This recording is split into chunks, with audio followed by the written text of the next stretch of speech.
نکل سکتا ہے، اور دعا بھی فرما دیں، میں بہت پریشان ہوں اس معاملے میں، اور رہنمائی بھی فرما دیں کہ گھریلو معاملات کیسے حل کیے جائیں، جب قرض بڑھ جاتا ہے تو مالی معاملات پریشانیاں یہ بھی بڑھ جاتے ہیں، اس سلسلے میں بھی رہنمائی فرما دیں، جزاک اللہ۔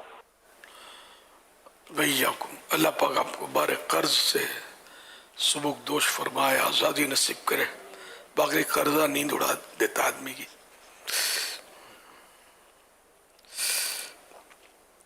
قرضہ اتارنے کا وظیفہ ہے اللہم اکفنی بحلالک عن حرامک واغننی، اللہم اکفنی بحلالک عن حرامک واغننی بفضلک عمن سواک۔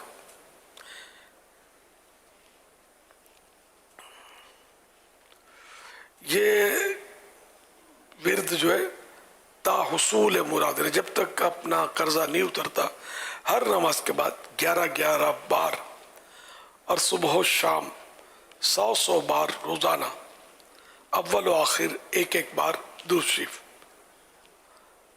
پڑھنا چاہیے۔ اللہ نے چاہ تو پہاڑ جتنا بھی قرضہ ہوگا تو اتر جائے گا۔ ایک روایت ہے کہ ایک مکاتب اس غلام کو کہتے ہیں جس نے اپنے آقا سے مال کی ادائیگی کے بدلے آزادی کا معاہدہ کیا ہو۔ تو ایک مکاتب نے حضرت مولا علی شیر خدا رضی اللہ عنہ کی بارگاہ بے کس پناہ میں عرض کی، میں اپنی کتابت یعنی آزادی کی قیمت ادا کرنے سے عاجز ہوں، میری امداد فرمائیے۔ آپ رضی اللہ عنہ نے فرمایا، میں تمہیں چند کلمات نہ سکھا دوں جو رسول اللہ صلی اللہ علیہ وسلم نے مجھے سکھائے ہیں؟ اگر تم پر جبل سویر ایک پہاڑ کا نام ہے، جتنا دین یعنی قرضہ ہوگا تو اللہ پاک تمہاری طرف سے ادا کر دے گا۔ دین قرض ہی کی ایک صورت ہے نا، تو اللہ تعالیٰ تمہاری طرف سے ادا کر دے گا۔ تم یوں کہا کرو، اللہم اکفنی بحلالک عن حرامک واغننی بفضلک عمن سواک۔ حوالہ سنن الترمذی جلد 5 پیج نمبر 329، حدیث نمبر 3574۔ اللہ پاک گھریلو حالات بھی آپ کے درست کر دے۔ ہمیشہ مطلب گھریلو حالات کے خرابی پر غور کیا جائے کہ اسباب کیا ہیں۔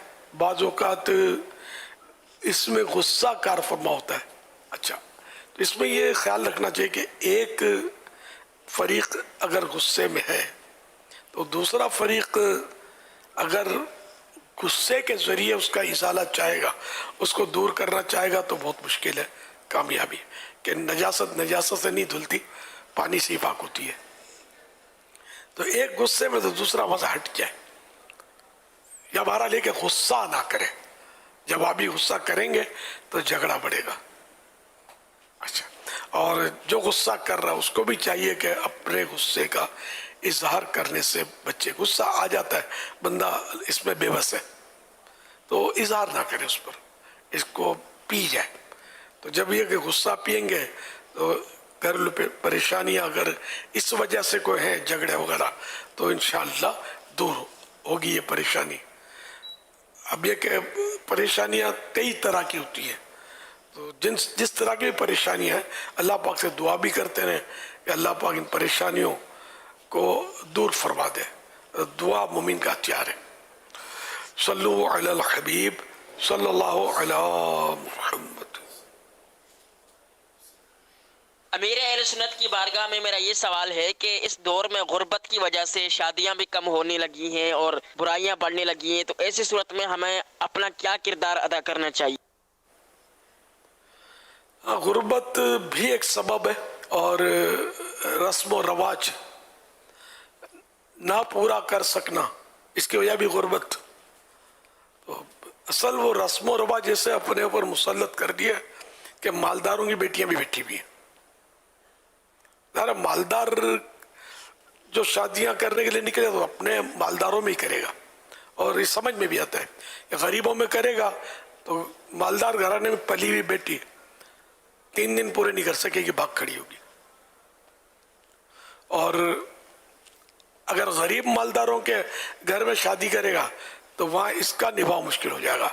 وہاں کے کر و فر اور وہاں کے ناز نخرے جو نا، یہ اس کا عادی ہی نہیں ہوا نا، برداشت نہیں کر سکے گا تو لڑ جائے گا، پھر خطرہ ہی ہے.